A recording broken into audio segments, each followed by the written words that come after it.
All right, the next one is a welterweight bout. Jake the Juggernaut Ellenberger. Yeah, that's right, the Juggernaut. Taking on Carlos Eduardo Ta Danado Rocha. That means, in Wow. English, Ta Danoda, it means damned. So Carlos Oh, so he's Eduardo damned? Damned Rocha. That's not good. Undefeated at 9-0 is Rocha. He's got one knockout, 8 submissions. So every one of his fights he has taken by stoppage.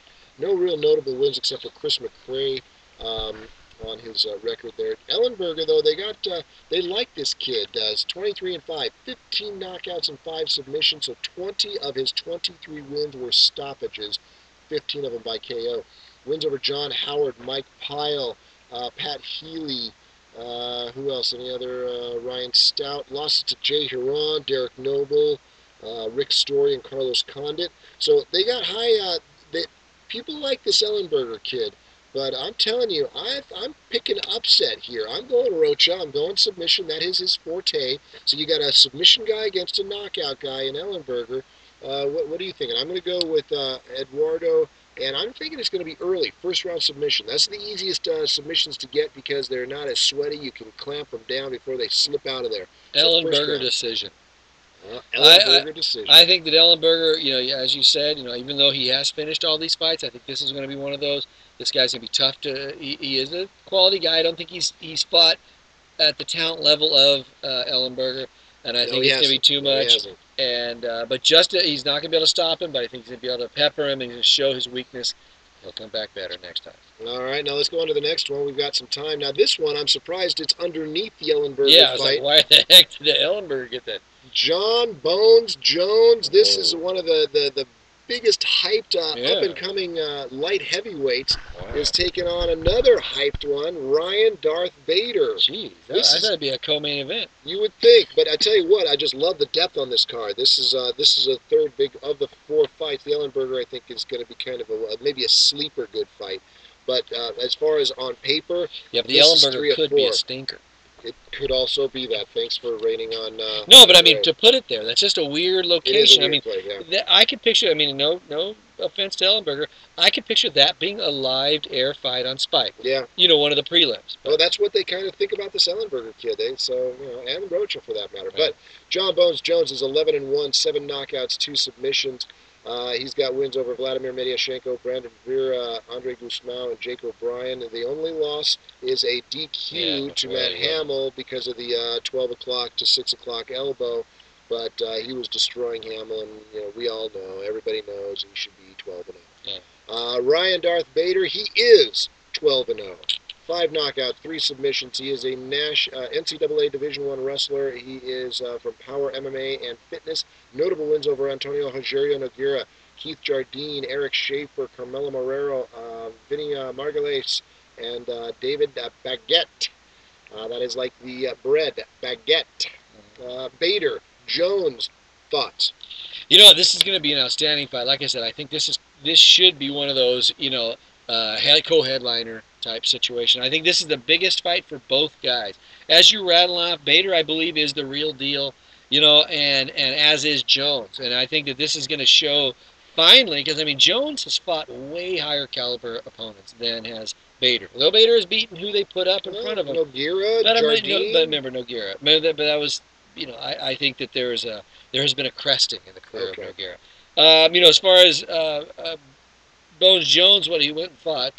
Mediashenko. Just older annihilated. guy though, but still but he was winning. Then the Brandon Vera, and just annihilated him. Yeah. So anyway, my thing is, I think this is going to shock some people. I say Bones Jones, first round knockout.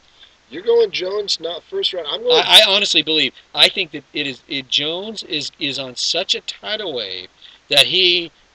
We've said it before. I don't think they're touching the surface on how good he's gonna be, and he may get there. He may get a title shot before he should, before he's totally ready, before he's as good as he can be.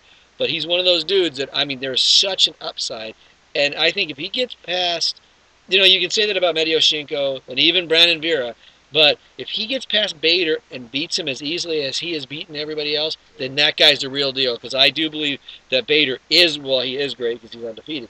But I think he is the top of the food chain type guy, and if he can mow through him, he can beat anybody. Here's my thought. Bader is a top, really excellent wrestler. Jones really hasn't fought the caliber of wrestler that he's going to get in And if Bader. he can deal with a takedown, People can say, well, Matt Hamill is a very strong wrestler. I don't think he's as good as Bader, No. though. No. So, and the way that Jones owned Hamill, that he can handle a wrestler's technique in that, I don't think he's fought a guy with the caliber that Bader has. I'm saying Bader decision. A little bit of an Really? upset here, but I that's how highly I think of Bader, and I think he brings something that Jones isn't prepared for and hasn't fought. I mean, if he can do that, if he can Maynard it, if he can grab him and I take. think that's what's going to be. The one thing good, and you got to give credit to Bader for, is he's a guy who doesn't Maynard fights. He does have the ability to, because he is an outstanding wrestler. This is a outstanding guy he collegiate. respects, though. Bader respects Jones. He's not going to take him lightly. I think he has to Maynard But I mean, it. he wants to finish fights too. He will does. get you on the ground. And he will keep you on the ground. But I think Maynard's happy with controlling you. Bader, I believe, is always trying to finish fights. He's always looking. Usually, of course, through 8 of his strikes. 12 have been finished. So I think if he does, that is definitely a possibility. If he can hold him down. Right now, I haven't even seen anyone close to slowing down. Bones Jones. And my thing is, sometimes it's like a greased pig. You can't grab it. When you're trying to grab it, and it gets going crazy. People think, oh, hey, I got him. I mean, I never saw someone like Mediashenko look so slow. Oh, my God. I've never seen someone like Brandon Vera look so slow. And on and on. Even Matt Hamill has looked so good, and he looked so bad there. He couldn't take him down. Or even if you do, it's like a cat in a bathtub. He's getting out, and then he's beating the hell out of you. Yeah. And then what? I mean, it was an elbow, wasn't it? Was that the illegal thing? And then an acting job. It was an elbow and a bad acting job. I think he got the Razzie for that. But anyway, so anyway, that's what I think. I'm thinking that Bader hasn't been hit like he's going to get hit. And, just like Brandon Vera said, he's like, hey, those elbows don't hurt. Oh, that one did. Yes, it does. Yeah, as my orbital bone breaks. Yeah. So I can't wait for this fight. Probably this and the headlining fight are the two that I'm most excited about. I think this one the most excited about. But the repercussions or ramifications of this fight are way bigger Oh, yeah. than are the Ellenberger fight. Yeah. And even the Rich Franklin fight. I mean, Main card, man. What do you Yeah. want me to tell you?